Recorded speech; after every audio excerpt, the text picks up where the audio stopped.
Bueno, pues vamos a empezar la presentación y primero va a hablar Carlos, luego hablaré yo un poquito, luego dialogaremos y luego podéis intervenir y los que hayáis además leído el libro, pues comentar todo lo que se os ocurra o cualquier pregunta que queráis hacer. Bueno, pues muy buenos días a todos.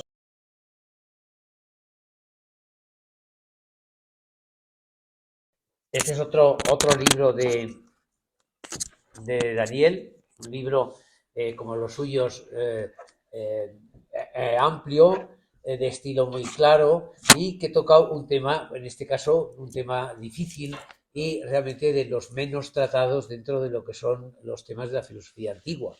Voy a empezar leyendo unas líneas suyas que dice: hoy en día las librerías están inundadas de libros estoicos acerca de la vida feliz y sus consejos, que recuerdan a los libros de autoayuda, aunque en esto sucede lo mismo que con las postales y los paisajes. Son los libros de autoayuda los que se parecen a los libros estoicos y no al contrario. Las excelentes reflexiones de Marco Aurelio, Séneca o Epicteto se convierten en frases simples y fórmulas mágicas para alcanzar la felicidad al instante. Lo malo es que al final el original acaba imitando a la copia y en los últimos años parece que es el estoicismo el que imita a los libros de autoayuda. Destino, quizá inevitable, del que tampoco se han librado ni el budismo ni el taoísmo. Este es un libro, efectivamente, que trata de uno de los temas de la filosofía antigua menos tratados, el de los escépticos. ¿eh? Porque es verdad que los escépticos incitan a una reflexión de duda que es poco cómoda muchas veces para la existencia cotidiana. Los estoicos parece que te ofrecen recetas para la vida feliz, también los epicúreos, ¿no? Son más claros en eso. En cambio, los escépticos dejan siempre, sobre todo, una duda, un pensamiento, digamos, de intriga. Pero son muy interesantes, aunque como digo, poco tratados. Tenemos solo textos relativamente tardíos. El más importante es Sexto Empírico, que es realmente un autor tardío. Pero aquí no se trata tanto de estos textos, sino de evocar la corriente del escepticismo. Y este es un libro que lo toma desde un comienzo, ¿no? Habla de que ya en los presocráticos hay autores que insisten en la duda, en lo difícil que es tener un conocimiento seguro. Eso es una larga tradición, y en la primera parte del libro se ve muy bien, una larga tradición de la filosofía griega, donde hay figuras como Genófanes o Demócrito que insisten en que el conocimiento no es nunca seguro, es siempre una apuesta.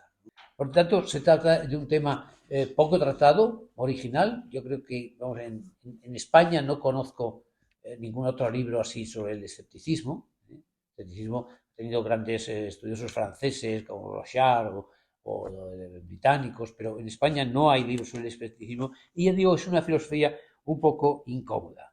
Aquí Daniel ofrece un panorama amplio que va desde esos comienzos de los presocráticos y siempre con muy buena lectura de textos. Daniel sabe analizar bien y hacer sugerencias sobre uno y otro texto. Escribe en un estilo claro como los demás libros de Daniel, ¿no?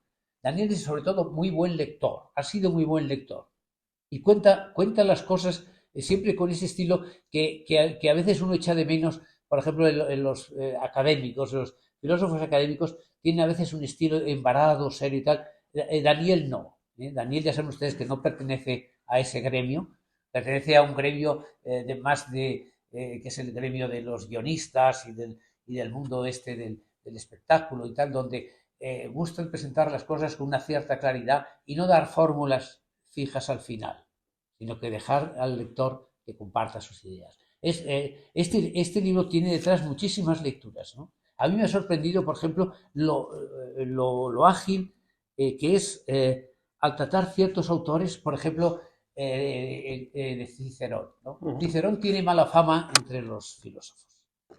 Piensan que es muy retórico y tal, y que tiene mejor fama Séneca, y sin embargo, Cicerón es mucho más importante para la filosofía que Séneca.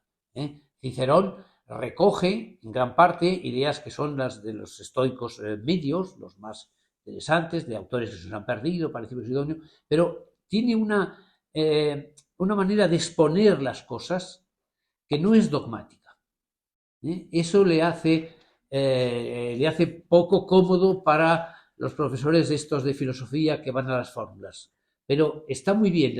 En las 3 o 4 páginas que hay sobre Cicerón, sobre los escritos menos conocidos de Cicerón, son excelentes e invitan a esa lectura, ¿no? Yo creo que una de las ventajas de este libro frente a otros libros de filosofía es que es un libro de caminos abiertos, de sugerencias, de cosas que enlazan muy bien con este tema de los escépticos, de que no hay soluciones rígidas en el fondo, que podemos dudar de todo.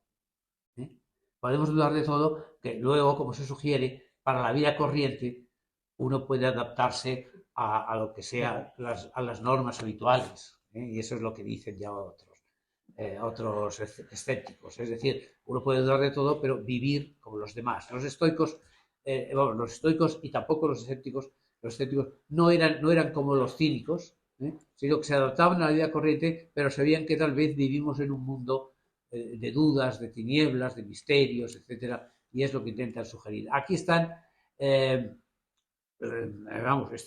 bien ordenados los escépticos antiguos, pero ya saben que nos han quedado muy pocos textos de los fundadores, de Pirrón de Élide, que viajó a la India con las tropas de Alejandro y quizá conoció a filósofos indios, de Timón, que fue un autor de sátiras.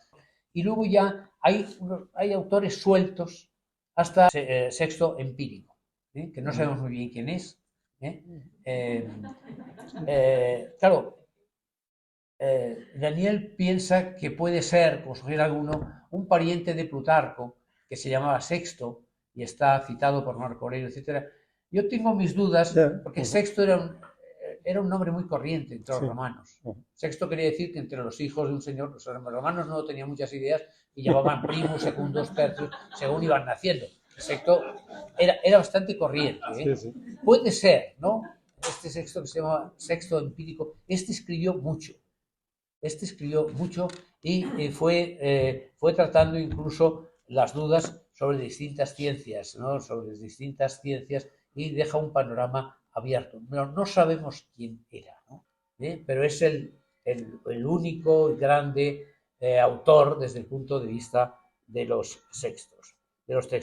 A mí me ha gustado mucho el libro. Yo lo he leído, tengo aquí lo he leído así, como suelo leer los libros que me gustan a trechos, pensando un poco el capítulo y metiendo un poco, y creo que está escrito un poco así, porque es un libro que tiene casi 500 páginas, y ya como les digo, en España, libros sobre los escépticos, no sé si hay algunos, pero yo no lo conozco, ¿no? Y más bien se limitan a relatos muy cortos. El escepticismo, en cambio, ha tenido ecos importantes en la historia de la filosofía.